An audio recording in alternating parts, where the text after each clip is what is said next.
Wrong button, huh? The QuickBooks software. How's it going, everyone?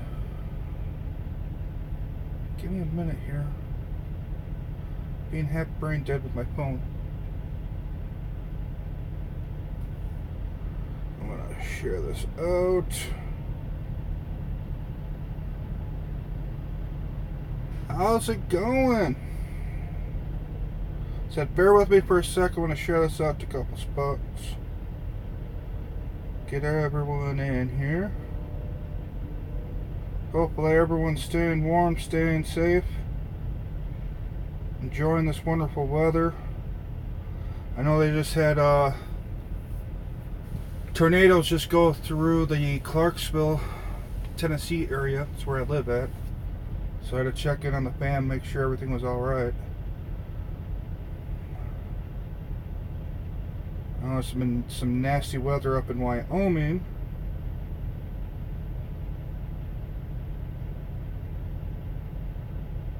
Come on, phone, cooperate.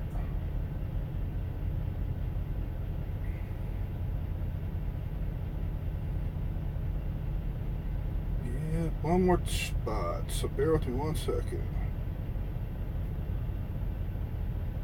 And then we'll get into it.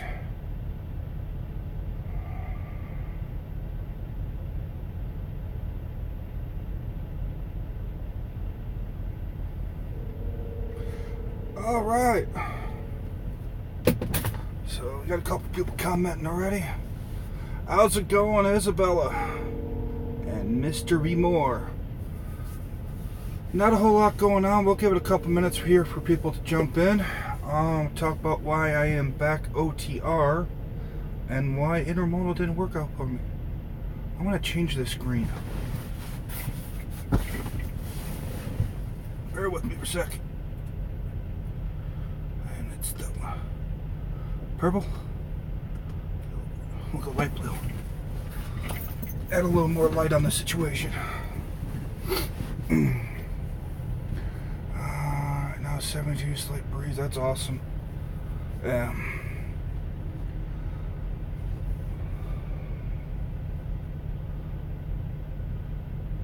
the weather. I am in.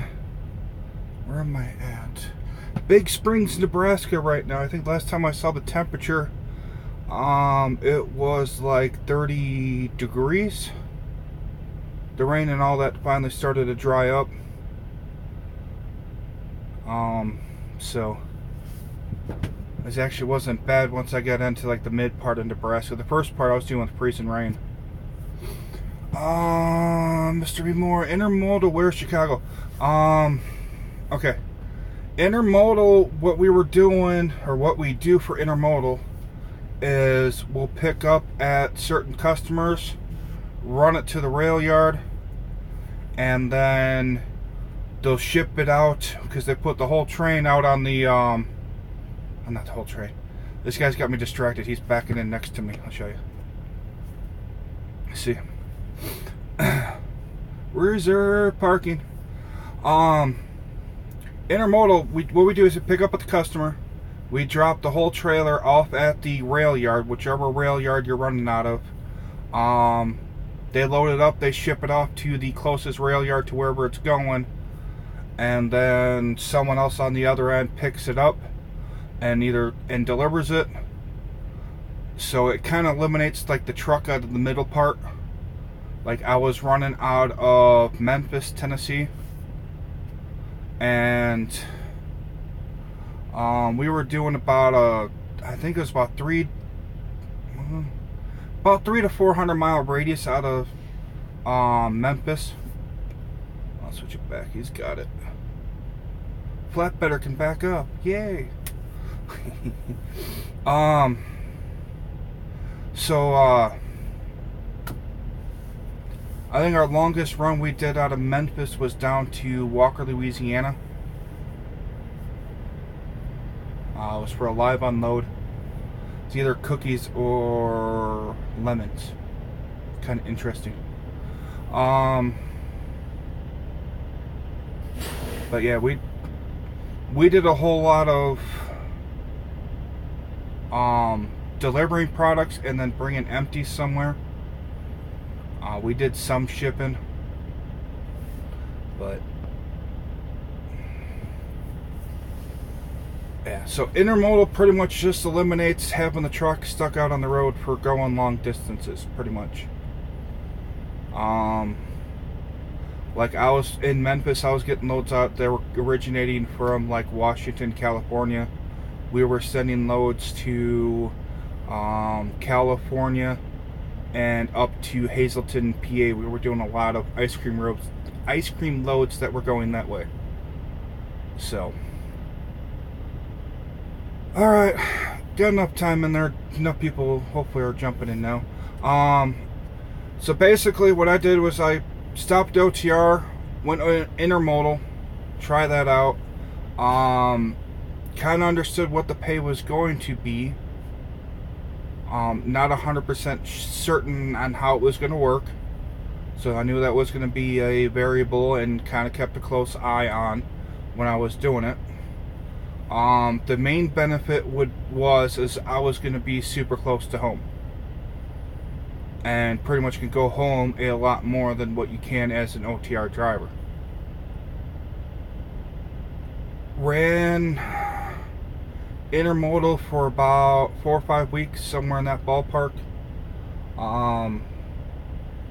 My average take home behind everything, if I was out 7 days a week, that's key there, is this, if I stayed out 7 days, I was looking at somewhere between 1,100 to 1,400 take home, which wasn't bad. That's kind of what I was expecting. The problem came into is when I decided to go home. Even just for a 34-hour reset of the house, which I lived 80 to 90 miles from 2 different customers. So it wasn't that big of a huge deal to get me home. I'd bobtail my own fuel, not an issue. But by losing a day to 2 days of revenue, I was seeing checks of like $600-800 if I was lucky.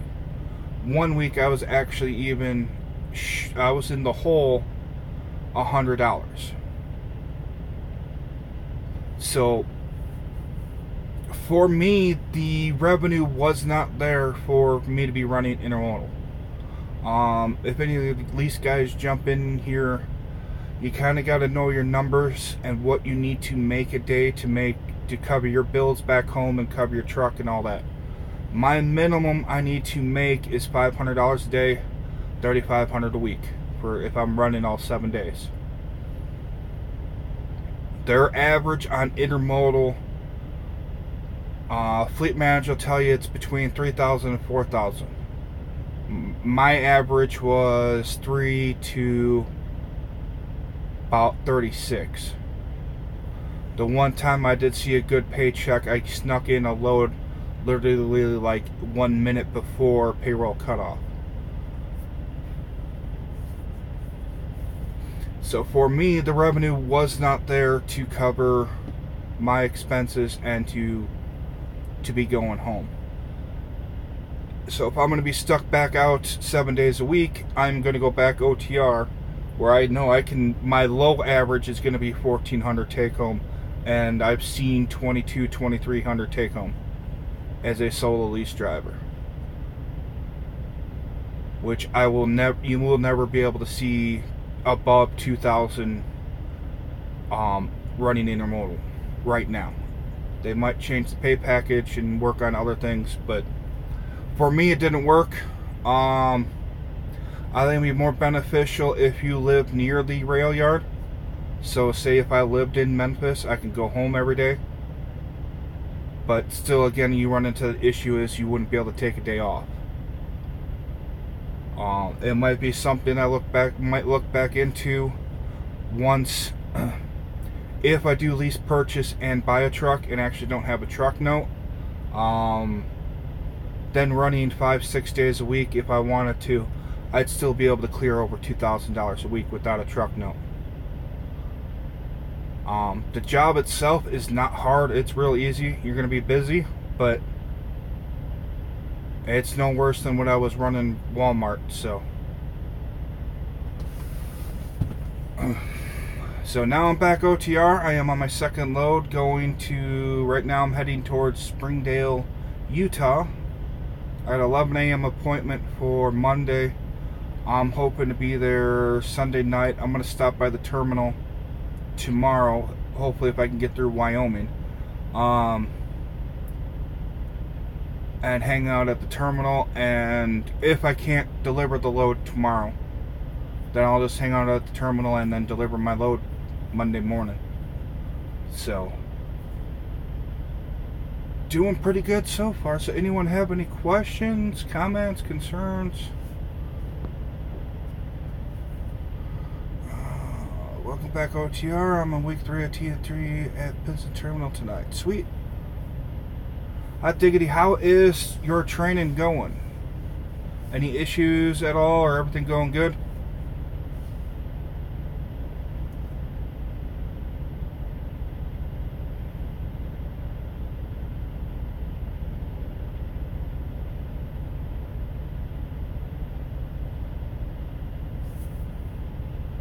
So, and also speaking of issues with training, I'm gonna be reaching out to some of the newer YouTubers that are here at Prime. Like, for example, I'm gonna reach out to Route 66 baby. I think she's got like a whole whopping like 80 subscribers right now. She is in PSD training right now for flatbed. I'll talk about high value loads here in a second. I gotta do up a video about that. She had trainer issues. She's back at Springfield Terminal. I want to share out her story for you guys. And also I'm going to comment on it for you guys to, if you were to run into that situation, or a situation where you need to have your trainer fix his issues or problems, and what to do, who to contact, stuff like that. And that way also your trainer doesn't throw you underneath the bus, you don't throw them under the bus, and how to properly work within the system. So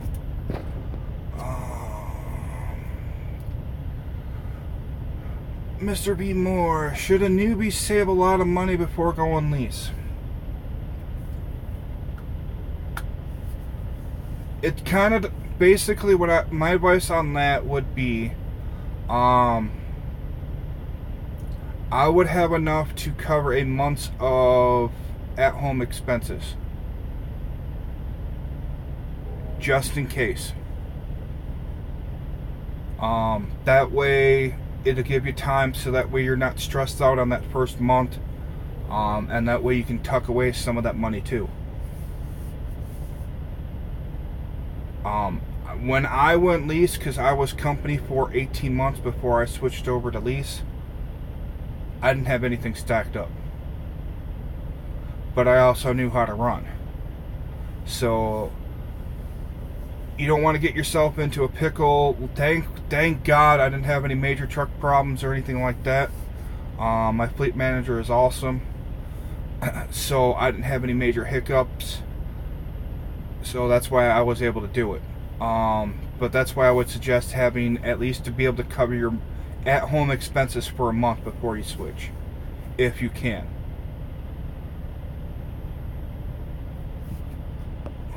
Go back, do it first high bell. Alright, hot diggity. And also anyone new coming in for high val loads, you need to treat high val loads like Fight Club. The first rule of high val is you do not talk about high val. The second rule of high val loads is you do not talk about high val loads. The only people that need to know that you're on a high val is you, your trainer, or your co-driver, whoever you're in the truck with, and your fleet manager, and possibly security or fleet watch, whatever You need to make sure you have your GPS location turned off of your phone. Do not post your location. I mean, I think it was last year we got into it with someone who posted that they were in a truck stop just south of their receiver and thought it was okay to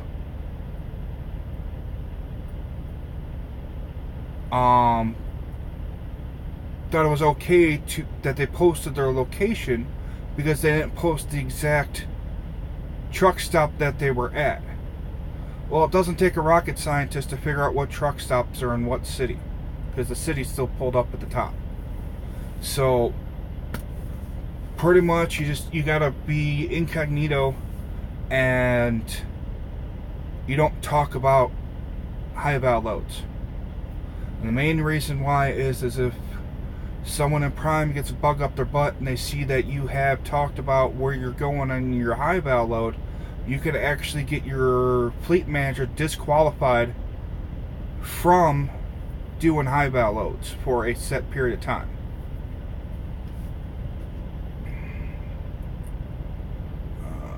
Uh-oh. Good old Tim's in there. And even Tim can contest to that with high val loads.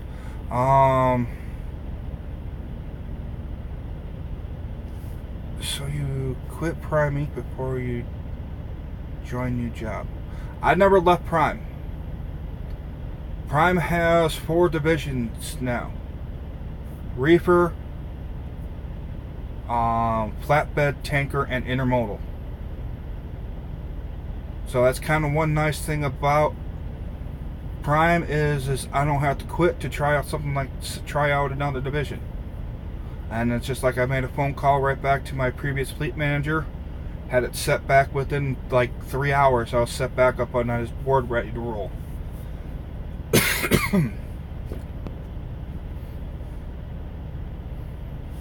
So, still at Prime, been at here since day one.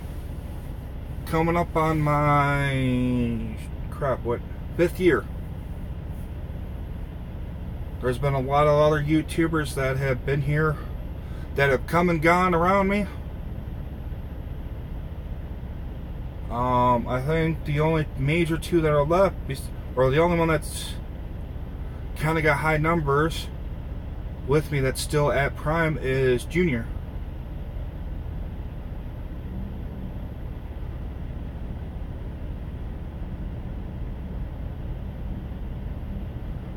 So yeah, high val loads can suck. I mean, you can be under a time crunch. You can be in some weird places. Especially if you got a light load, you got to go freaking cross Wyoming with the high val. It adds a lot of stress to the load. So, just work with your trainer about it. Hopefully, they know what they're doing. Main reason to go back OTR. Main reason why I went back OTR was due to money. There was not enough revenue from Intermodal. Because Intermodal, for lease and owner ops, they switch you off of percentage pay, and it is mileage pay or a flat rate.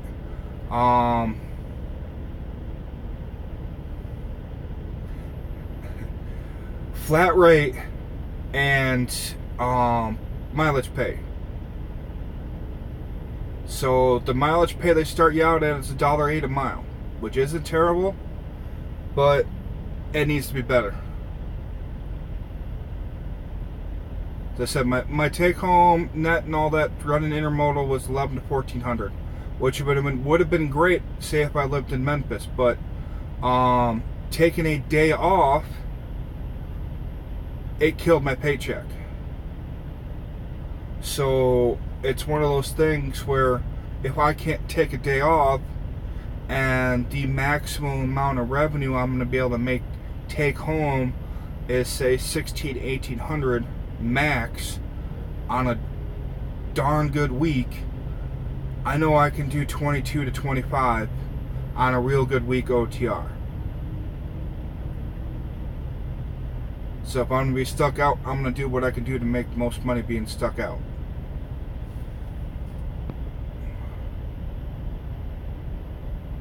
Snake in paper towels. Yep. So, that is why I am back OTR.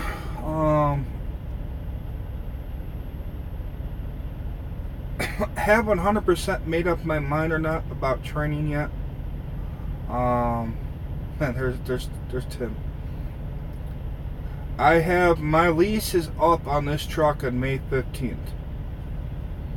I ordered my new truck. Got it set up the way I want it set up.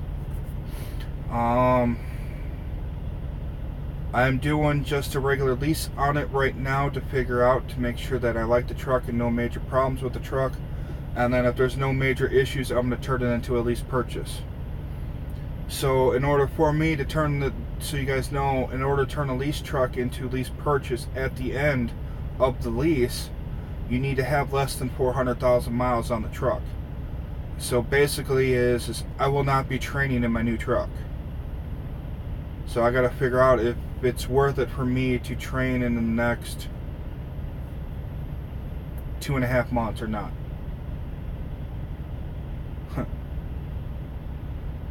I can tell you right where you can stick your peat.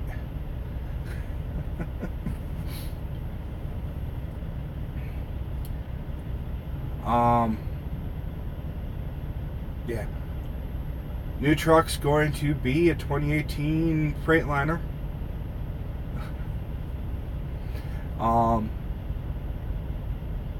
Yeah, I'm not a Pete fan. Sorry.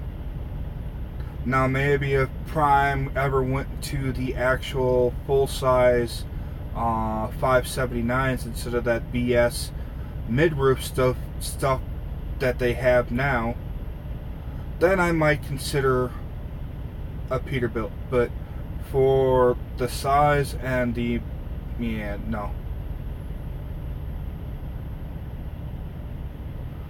And the amount of recalls that Peterbilts have, yeah. You can have fun with that. So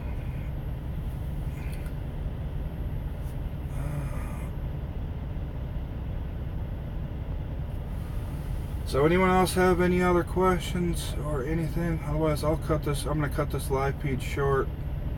Gotta wake up and then truck through Wyoming in the morning, so that's gonna be fun.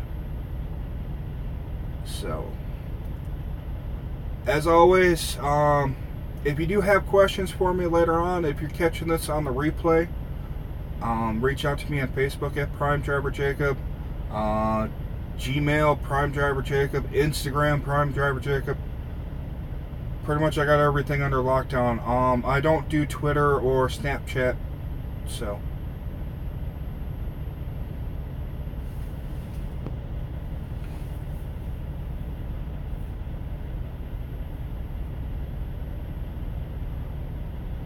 Alright, I think that's about it for the night, so I don't think anyone's popping in with any more questions. So, I'm going to call this one a wraps. I hope everyone stays safe, stay warm, look out for each other, help each other out, and I've got a new way I'm doing my ride-along videos, kind of editing them up for you guys so that way it's not 30-minute videos and a whole day. So hopefully you guys are going to like this version a lot better.